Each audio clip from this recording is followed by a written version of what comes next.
Hi everyone, I'm Larry Satchwell. Back in the shop again today, but not for long. It's raining outside, but now that I have my new overhang, I can work out there and stay dry.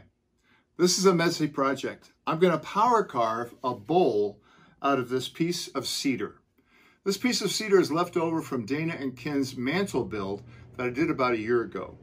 Well, I've since sold that house, and I want to give this to them as a memory of that build. I'm going to pattern it after a bowl I made several years ago for my wife out of poplar. It was green at the time, so I only used hand tools. This is a well-seasoned piece of cedar, so it's going to require quite a bit more work, and therefore I'm going to use the power tools. I have this gaff cutter and my Arbortech turbo plane left over from Jake's skull build that I gave to him for Christmas. Well, shortly after the quarantine started, Arbortech put their gouge cutter on sale. And I had been lusting after this for years, but I haven't had a chance to use it. I'm going to start this build at the bandsaw, so please join me. Actually, I've gotten a little ahead of myself, and before I go over to the bandsaw, I need to mark this out a little bit. The grain orientation on this piece of wood is going like this.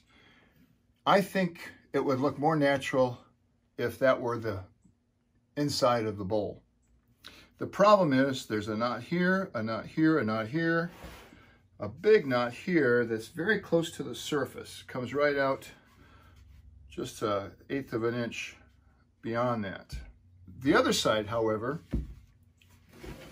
is free of knots, except for one little one down here. I don't know how deep that one will go. What I've done on both sides is established a center line and drawn out one or both corners here to try to decide which one I like best. And in drawing that out, this one's going to cut right through there. And I think that's going to be okay. I can always dip this in a little bit or glue that in. I like this corner better than this one. So I think I'm ready to give this a cut. So over to the bandsaw.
Well, a little bit of a setback there. The blade just came off.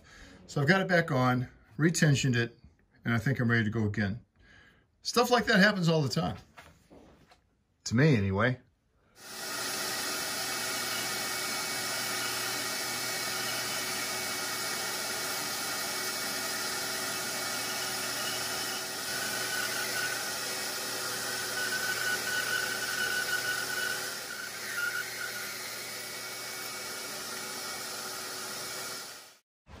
I wasn't really pleased with the progress I was making. So, off camera, I went back to the bandsaw, increased the angle to about 20 degrees, and recut the whole outside. This time going around in a complete circle so that I didn't mess up. Then I'm going to need to glue something onto the bottom of here when I start working on the inside.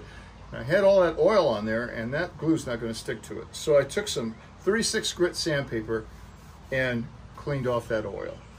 Now, I like the profile. It's still a little off. Got a pointed corner down here, and a little rounded corner down here. But now that I've learned how to use the Arbortech gouge, I think it's going to go a lot easier. We'll see.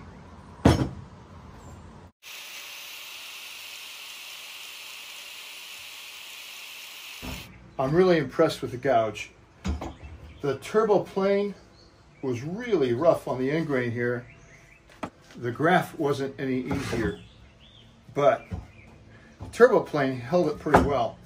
Now I'm going to go for lunch, and this is newly exposed wood, and this may be pretty dry, but I really don't know how dry. So I'm going to use this food grade mineral oil, really cheap stuff.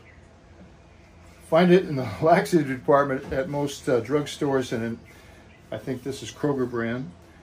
And before I go to lunch, I'm going to really let this soak in, because I don't want any cracks to develop in this in the interim.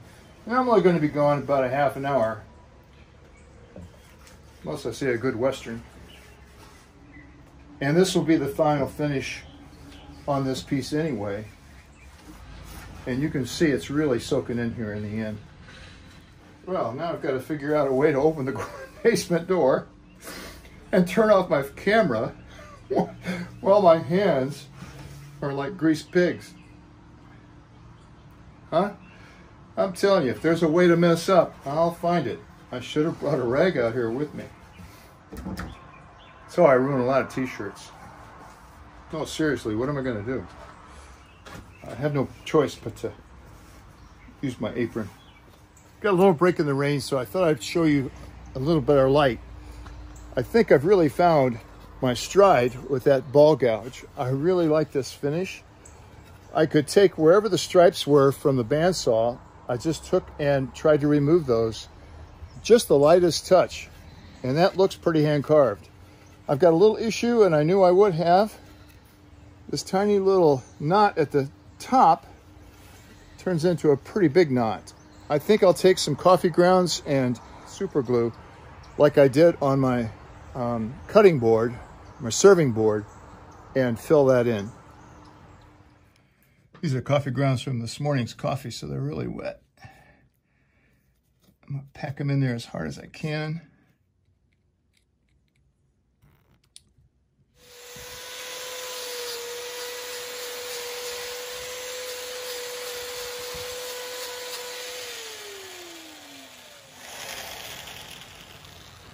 So I just finished sanding this with a very soft, spongy sandpaper, 120 grit. This wood's very soft. That really smoothed down everything. I'm liking the profile of this. It looks pretty symmetrical to me. Looks like I need a little more sanding right here, but I'm going to call the outside roughly finished. When I go to carve the inside of this bowl, there's not going to be a great way to clamp it. If you put clamps over here, it's going to tip over. So I'm going to use an old trick that woodworkers used back in the days on the lathe when they wanted to mount a bowl to turn. This is very soft wood, and if I were to directly glue this onto the OSB board, I'd have a real mess. Instead, I'm just going to use a light coat of glue. Spread it around here with my Country Inn key. I'll put a piece of Kroger bag over it. And another light coat of glue.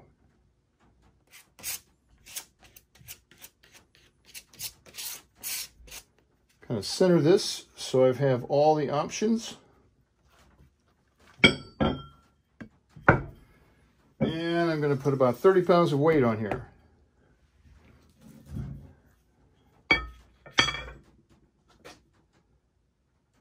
And I'm going to leave that overnight.